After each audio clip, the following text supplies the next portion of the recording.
ಮಂಗಳೂರು ಹೊರವಲಯದ ಸುರತ್ಕಲ್ ರಾಷ್ಟ್ರೀಯ ಹೆದ್ದಾರಿ 60ರ ಹೊನ್ನಕಟ್ಟೆ ಜಂಕ್ಷನ್ ಬಳಿ ಸರಣಿ ಅಪಘಾತ ನಡೆದಿದ್ದು ಮೂವರು ಗಾಯಗೊಂಡು ಆಸ್ಪತ್ರೆಗೆ ದಾಖಲಾಗಿದ್ದಾರೆ.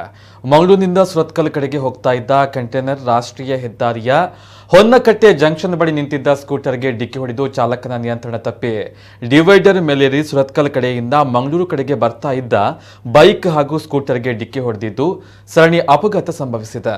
ಅಪಘಾತದ ರಭಸಕ್ಕೆ 3 ದ್ವಿಚಕ್ರ ವಾಹನಗಳಿಗೆ ಹಾನಿಯಾಗಿದ್ದು ಮೂವರು ಸವಾರರು ಗಾಯಗೊಂಡು ಆಸ್ಪತ್ರೆಗೆ ದಾಖಲಾಗಿದ್ದಾರೆ.